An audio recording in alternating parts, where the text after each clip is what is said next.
Okay, mao na ni siya ang finished product na to nga kalan. Mao ni siya ang atong litsunan. So mao ni atong gibuhat kagay na. So tanawa karon igsuon ang video, full video karon sa kuan nga ato na siyang gibuhat.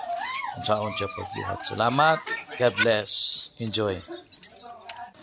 Okay, mao na ni siya ato nang ginabaglisan, ato nang ginabuhatan og kining kuan, kining talinis. So, grinder atong gigamit tigsoon mo na siya, una si Dodong, mo ako ang backup, sige kaon og kanang orange. So, pero salamat pud kay butan man ni nako nga bayaw. So, abtik po kayo ni siya, tanaw gani na, ano mulihok na abtik kayo na siya, o na, di ba? So, na akong papa, so mo na mong gibuhat mo, gitabangan naman siya sa tabang silag tanaw. So, si Anan, so salamat kayo, nga naana sila, mga backup na ko. So, abtik kayo na sila kayo, na mga lihok na mo, di ba? Pati yung mga abtika, na mga iro, daghang mga bisita na ko din na. Muna siyang kakugihan ng among mga kaigsunan din sa San Fernando Bukidnon rin sa Nala mo ni nagbuhat mi ani kay sauman nga sige tag pangulam kada nati okasyon sige tag pangulam niya sige betag litson no sige tag litson no baboy na o pa nang iro karon di apilon pa nato naglitson ron so muna siya paspasan na mo na siya trabaho gyud kay ngano man lisod kayo masigit tag pangulam sa silingan niya kada hulam nato niya usahay makasabaan ta kay dugay man pud nato iuli so nang ato lagi mga batasan usahay pod nga kung manghulam ta ang tagiya pa mo mukuha ang tagiya pa mo kuha sa ato ang gihulaman so ako tanang weldingon siya dinaa so pasensya kayo na mga iro di tapad mga banak kayo sila so mo na mga iro diya sa bakas tanan o nagulan na so mo nga ba mo na kana siya kusuking ulan din ang dapita karon kay ngano man ulan man siya pagtrabaho na mogod mo bitan na nami din ha sa tolda mo na siya. So paspasan kina mo nagtrabaho gyud kay di ba kita kana akong backup diha weldingon na ako na siya para nga kanang kuan din na matalinis na siya igtusok na sa lubot sa baboy okay kayo di ba bisan pa og kuan na kung napay kahit diyan tusokon kanang mga manghulam nga dili mo uli tusokon ang lubot ana.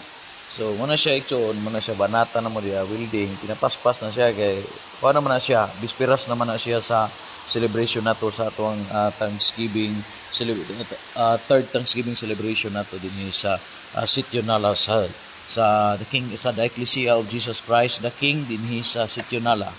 So, ako na siyang patalinisan, ako na siyang hinluan, para nga, nindot smooth kayo siya so inana na siya tirada so murag maigo ang bangko no pero layo ra na siya dili na siya maigo so kita mo na mga katapa din na di ba gisampungan pa so hawa lagi dayon so inana paspasan ako na siya trabaho tiradahan ako na siya kay tragsara man tani no kay siyempre mahal makay na materialis no okay puno na siyang ilisan og bala aron nga lahi na po di pa smooth na to na para nindot kay siya sinaw murag agta nga sinaw so naay mga manok iro baso sa mukang kay mga baboy na wala day baboy day manok ra day og pato so muna tirada di diba so humana so diri na punta sa tiil na punta sa iyahan na punta nga kanang stand so mo ni siya.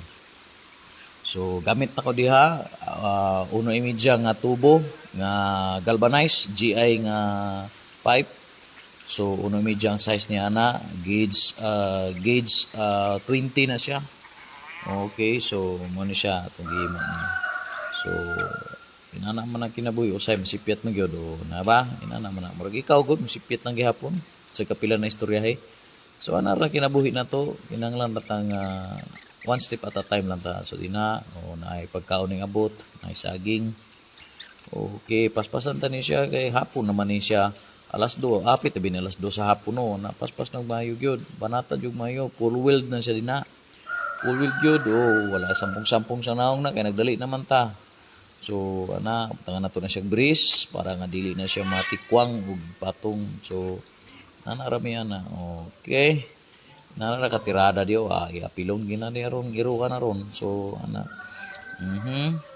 mo na siya ato na siyang i-full weld na gyud so ra na siya guys salamat kayo sa pagtanaw ani kung ganahan kani nga video guys o nakoy ngay kung favor sa mo ha pa-follow ni ato ang video ni siya tapos i-share po ni i-comment awa dia dong okay awa lagi so mo na ni siya humanag gyud ni siya.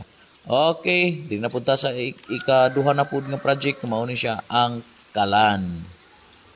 So kini nga kalan kung gamit ani nga kuan is deform nga sa tawag ani niya deform nga kabilya. So deform ni siya nga ini siyang solid bar. So deform ni siya. Okay, sige, plaster kay wala man kita assist na, wala na may assist ning abot. So nang lakaw na sila, niud to na. Okay. So ina na lang saon man gyud. Sige, tulid-tulid na din na kay kayo magtikwang na tuwang kuan kalan.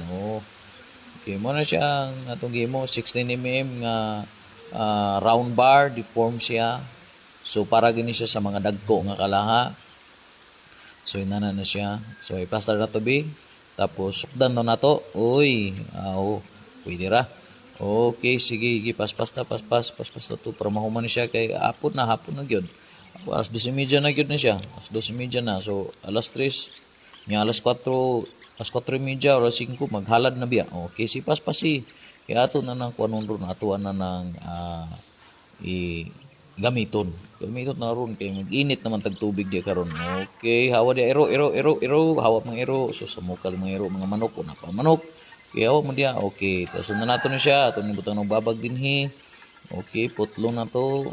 Okay, ito na siyang i-welding di ron ato din ana para na siya kung natay subahon din pwede ta magsuba. Okay, tiradahi dia dong pasi dong banati dong kay Wajoy laing matira na ikaw gyud kay saon man ani man siya. So, practice ta kay para nga sa atong kinabuhi makabalota, di ba? Okay, saba na po manok, mangitlog na po ni. Okay, diha putlo na to. Sumpayon ta na kay wa naman talayong bakal, sumpay ra ta ni. So mo na itong tirada din na. So kulang man gyud ang bakal, so ngita tag kuandri sumpayon ta na ops lingkod sa kasakit na kay likod. Okay. Kasamok kang gini mga chicken okay na putlon sa nato na tapos ato nang panurong pastaron. Okay, tulo na. Okay, sa man ni mubo man gyud ni so atong buhaton sumpayon sa nato. Okay, diha tira day awa lagi dia iro samok kining iro lagi. Okay, napagay mga chicken so sa amin dagan makatog binuhi din di ana gina. Okay, so sumpay na. Na siya. Ato na siyang i-plaster. Tapos, dungagan pa na to kay putol naman yun. Di na mag-itsimasigo. Muna tirada na to din na sumpay. Mas may mambakal kay masumpay. Pero usahay, ang gugma dili masumpay. Okay, plaster na yun. Plaster na. Na final na ni siya nga pag-plaster. Okay, ato na siyang i-welding. Then, ang atong buhaton ni karon ato na ni siyang i-full weld, ato na siyang hayangon. Then diha i-full weld na ni siya, pinapaspas kayo ni siya nga pag full weld. Duot, walay luoy-luoy ni siya ala, ang isa karad, hapit mo sa isa lang kay kuan. Grabe lagi ni mo. Okay, duha na karad, katulo na ni siya nga kaon sa rado. Okay, pastilan, paspas kayo gyud. Naman kinabuhi na to igsoon. Ito ng banatan. Kaya para nga mahumanta, at na ta mo proceed na ta sa next na to nga mga trabaho. Una, salamat kayo sa pagtanaw ani, pa-like, pa-subscribe, pa-share and follow sa ato ang mga videos nga na din na sa ato ang page o sa ato ang Facebook. So thank you kay sa inyo hagyod. So mo na ni dan na gyud mo na ni siya. Okay, ato nang gitakangan dayon wa nay dugay-dugay pa. Mo na ni siya nga atong lechonan. Okay, ready to go na. Thank you kay sa inyong pagtanaw. Salamat, paki-share, pa-like, subscribe and follow sa ato ang Facebook o YouTube. Thank you. God bless.